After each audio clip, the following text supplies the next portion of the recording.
الرحمن الرحيم الحمد لله نحمده ونستعينه ونستغفره ونعوذ بالله من شرور أنفسنا ومن سيئات أعمالنا من يهدي الله فلا مضل له ومن يضلل فلا هادي له وأشهد أن لا إله إلا الله وحده لا شريك له وأشهد أن محمدا عبده ورسوله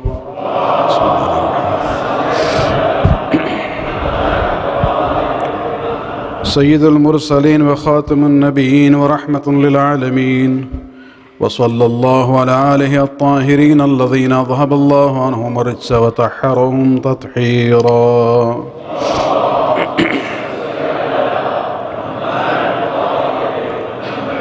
أوصيكم عباد الله بتقوى الله.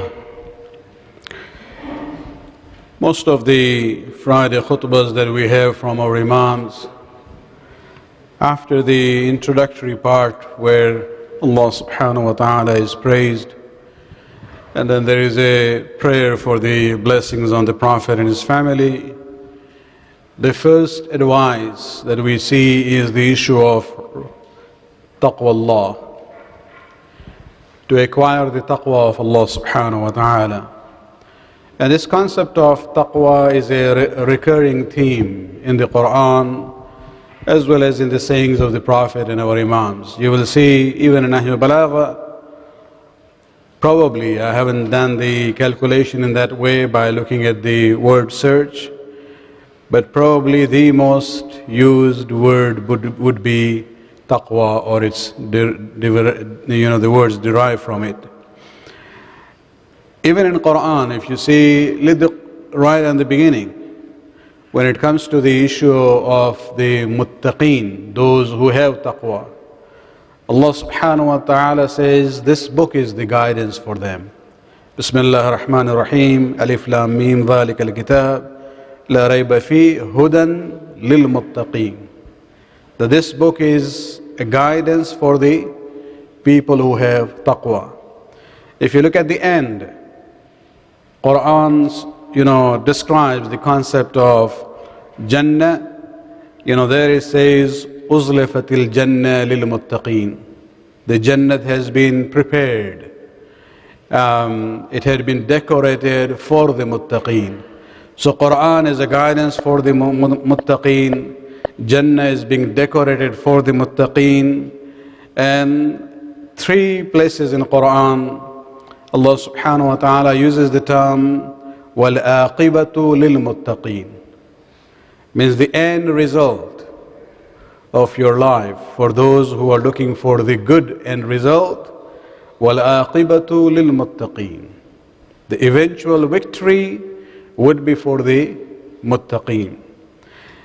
In one place, 3 places he uses the same term, وَالْآقِبَةُ لِلْمُتَّقِينَ. In one place he says, وَالْآقِبَةُ لِلتَّقْوَى. Doesn't describe the individuals with taqwa. He says, taqwa itself, وَالْآقِبَةُ لِلتَّقْوَى. Taqwa is the basis of that eventual good result that we look for. And so this is a very important issue that we have to again and again think about it. The word taqwa itself, has different shades and meanings, but the best way to explain, which would cover all, is the issue of consciousness of Allah's presence at all time. And if we have taqwa at that level, then taqwa becomes a protection for us. It becomes hirz, as Amir al-Mu'minin uses the term. Or he sometimes says, at-taqwa junnah. That taqwa is actually a shield which protects you from committing sins. And this is only when we have taqwa in that meaning of, having the consciousness of Allah subhanahu wa ta'ala at all times. Wherever we are, whatever we are doing, if that consciousness would be there, you look at the story of Prophet Yusuf alayhi salam in Quran. Allah subhanahu wa ta'ala uses the term that when he wara'a burhana rabbi, he saw the evidence It doesn't mean something came right in front to him, but that consciousness of Allah subhanahu wa ta'ala at every moment basically becomes kind of a barrier. And when that becomes on 100% level, this is where we talk about the gift of Allah subhanahu wa ta'ala in form of infallibility, which is not acquired, rather it is given by Allah subhanahu wa ta'ala. But this is just the preamble about what I would like to talk about. The taqwa is there, essential for us all the time. But again, when we talk about taqwa, in the writings of our ulama, they divide it in different levels of life. And they say the most difficult way of the taqwa is taqwa al-lisan. The exercising taqwa regarding our tongue. It's not about testing the food, whether it's halal or haram. Taqwa of lisan is nothing about testing the food, it is about how we use it. The words which come out from it. Whether when we utter things and we say things, whether taqwa is there or not. And this is the most difficult, dimension of taqwa. Just one or two hadiths on this issue. One is from, again, is Shaykh Saduq, quoting from his sanad, going all the way to our sixth Imam, who quotes his forefathers, going to Amir al-Mu'mineen, who quotes from Rasulullah sallallahu alayhi wa sallam.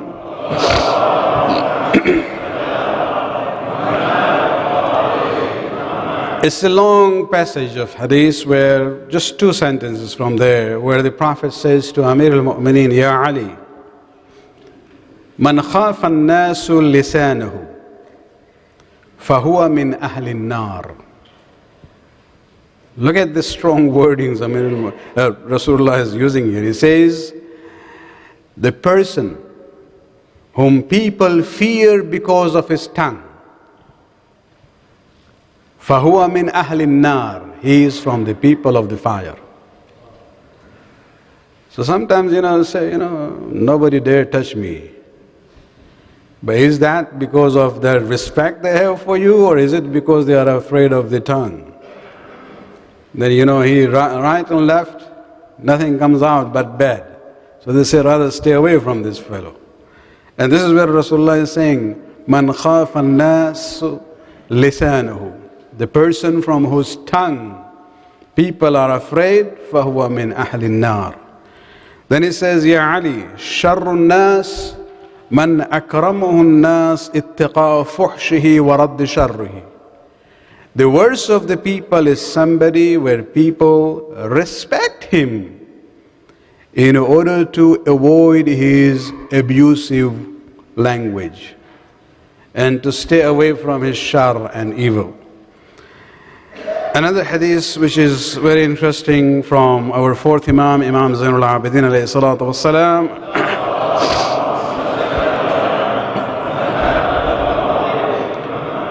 And now he is talking on a symbolic level here.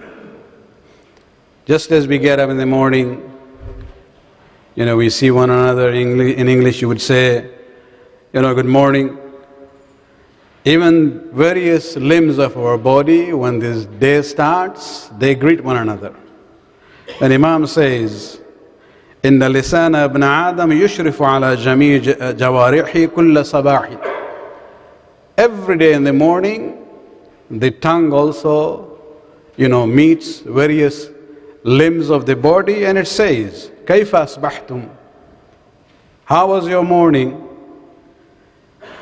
And all the limbs of the body responding to this, good question from the tongue, they say, بخير إن تركتنا.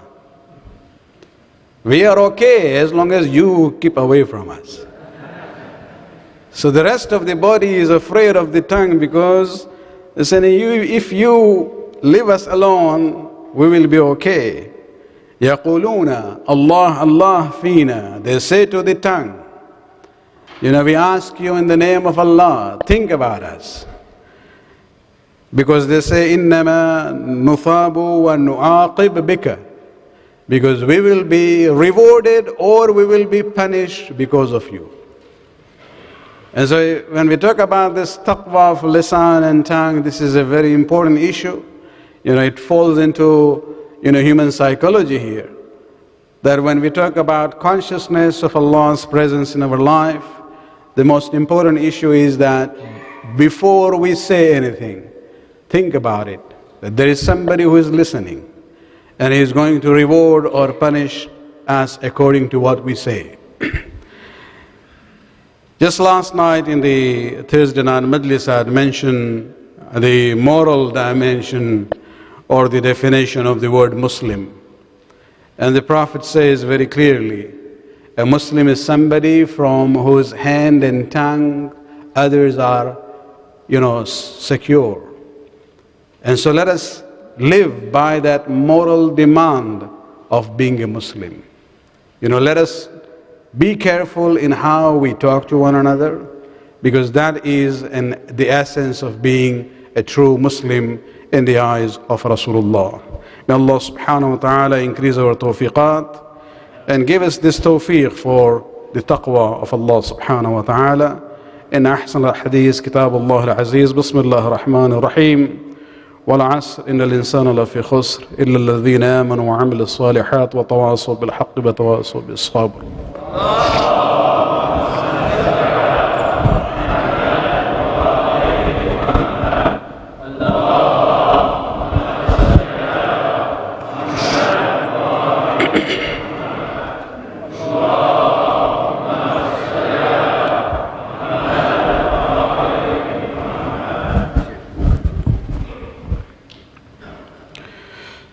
أعوذ بالله من الشيطان اللعين الرجيم بسم الله الرحمن الرحيم الحمد لله الذي لا إله إلا هو الحليم الكريم غافر الذنب وقابل التوب وهو الغفور الرحيم ونشهد أن لا إله إلا هو العطوف للعباد بجوده والعواد على المذنبين بحلمه ونشهد أن محمدا نبيه وحبيبه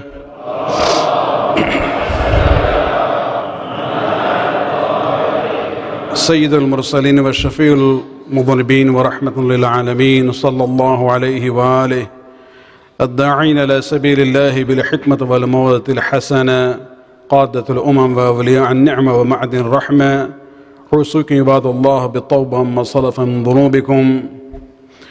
Talking about this psychological issue of taqwa al-lisan, Surah Al-Hujurat gives us very important message. This is surah number 49 of the Quran. It's a surah which is almost entirely dealing with the issue of moral and ethical rights that Muslims have towards one another, where Allah subhanahu wa ta'ala talks about the meaning of brotherhood. What does it mean? It's not just a name. There are implications in that concept of ukhuwa. And then he lists few things. Interestingly, this issue of tongue is there as one of the important items when it comes to the rights that mu'mineen have towards one another. But Allah subhanahu wa ta'ala especially singles out the issue of ghaybat. When we talk about the issue of ghaybat here, backbiting, the way Allah subhanahu wa ta'ala has used the example is the most horrific symbolism ever used in the Quran. Well, Allah subhanahu wa ta'ala says, وَلَا يَقْتَ بَعْضُكُمْ بَعْضٍ, that one among you should not backbite the other, shouldn't do ghibat. أَيُحِبُّ, then he asked this question, أَيُحِبُّ أَحَدُكُمْ أَنْ يَأْكُلَ لَحْمَ أَخِيهِ مَيْتًا, does anyone among you like to bite on the flesh of his dead brother? فَكَرَحْتُمُوهُ, Allah gives the answer. He says, no, you don't like it, you dislike that. Why would you do that? But then he's saying backbiting is same thing. You come to know a secret weakness of someone concealed, and then you expose that person in his absence. Allah subhanahu wa ta'ala says it's just like you're biting on the flesh of your dead brother who doesn't have the ability to respond back or defend himself. فَكَرَحْتُمُوهُ. Allah subhanahu wa ta'ala says you dislike it. And so this is probably the most horrific symbolism Allah subhanahu wa ta'ala has used just to, make us realize the importance of ghibat in that sense. And that is actually just the symptom and manifestation of something which is inside.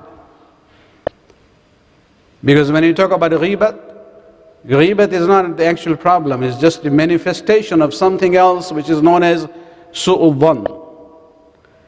To be of suspicious nature all the time. And that's why you will see, before this sentence about la yaghtab ba'dukum ba'dha, Allah subhanahu wa ta'ala says, Ya ayyuhalladhina amanu, all you who believe, ishtanibu kathiran min al-dhann. Refrain from most of these suspicious thoughts, inna ba'du dhanni ithmun, because some of these suspicious thoughts are sin. Wala tajassasu, and do not spy. Do not try to dig out things about people. And then it says, wala yaghtab, and do not backbite one another. And so the backbiting is the end result of su'u zan and then tajassus. And this is where we have to realize that, we cannot control our thoughts. Su'u zan cannot be prevented. But it becomes a sin when we act it out. And that happens because, people have that nature. Whenever something happens, people think about it, one way or another. And this is where we have to work on that first stage. But if it is, acted out, when it comes to the level of tajassus, digging out things, and once we find something, it doesn't stay inside. Even if you want to keep it down, it wants to come out. And that is where ghibat starts. And this is where Allah subhanahu wa ta'ala says that yes, refrain from most of the suspicions because some of them are sinful. And so if you look at the statement from the Prophet himself, he says there are certain things which are not right for a mu'min, and one of them is the issue of su'u dhann. And he says, how do you deal with it? He says, فَمَخْرُجُهُ مِنْ سُوءِ الظَّنِّ أَنْ لَا يُحَقِّقَهُ. You should not make it materialize. It should not be actualized by your action. So even if you have suspicion about something, without any evidence, without anything like that, keep it in your control. And this is where Amir al-Mu'mineen says in one of his statements, ذَعْ أَمْرَ أَخِيكَ عَلَى أَحْسَنِهِ حَتَّى يَأْتِيكَ مَا يُقَلِّبُكَ مِنْهُ.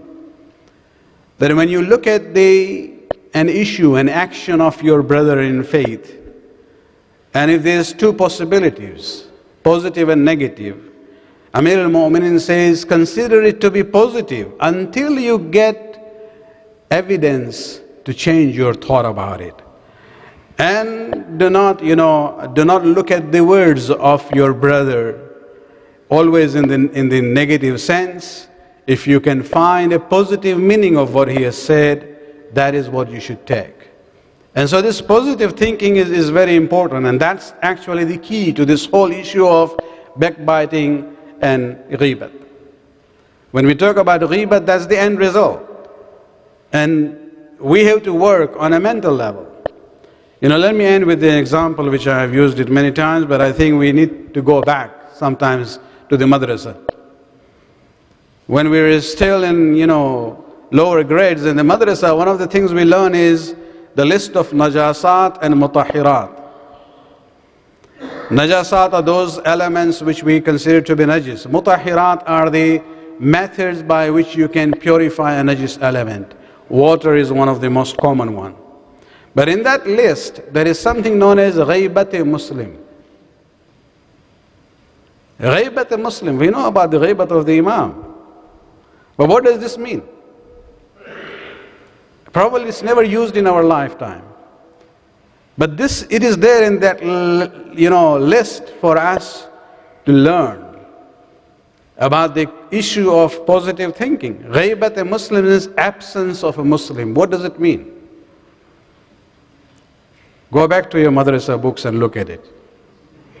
What it means is that if you saw a Muslim, let's say his shirt becomes najis while you were there. Something najis came on it. Then you see him next day in the same masjid wearing the same shirt. What do I do? Do I go to him and say, you're wearing the same shirt which was najis yesterday? Get out from here? Huh? Or will you bring another kanz or something, and put this on? Because this is a masjid, you can't come in with najis clothes. The Sharia says, ghaibat a Muslim. That fellow was absent from your sight for that long that he could have washed it, purified it, and then he came. If that was enough time for him to purify it, then you see him with the same shirt. Ghaibat a Muslim gives you that guidance. You assume that to be pak now. This is the meaning of positive thinking when we look at one another. So that simple mas'ala that we learn in the list of mutahirat is there to give us this way of thinking that we should be positive when we look at one another. Salawat.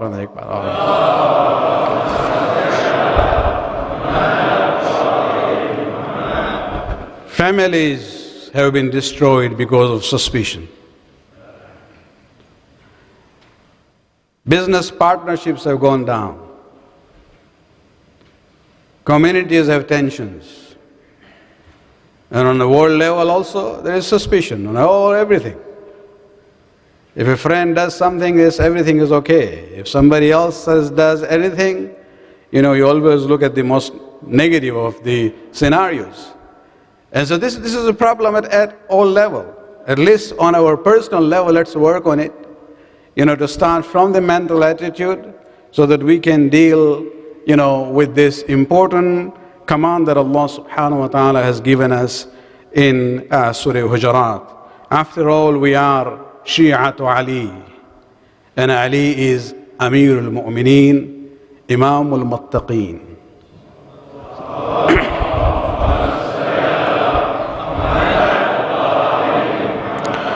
اللهم صل على سيد المرسلين والشفيع المذنبين نبينا محمد صلى الله عليه وآله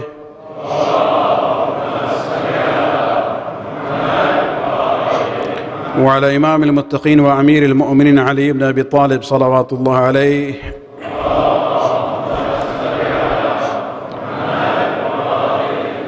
وعلى سيدة نساء العالمين سيدتنا فاطمة بنت رسول الله صلوات الله عليها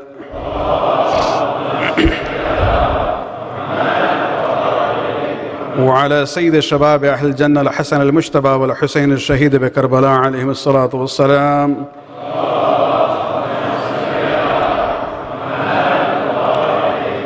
وعلى أئمة المسلمين علي بن الحسين ومحمد بن علي وجعفر بن محمد وموسى بن جعفر وعلي بن موسى ومحمد بن علي وعلي بن محمد والحسن بن علي عليهم الصلاة والسلام. اللهم صل على مولانا الحجة بن الحسن صاحب العصر والزمان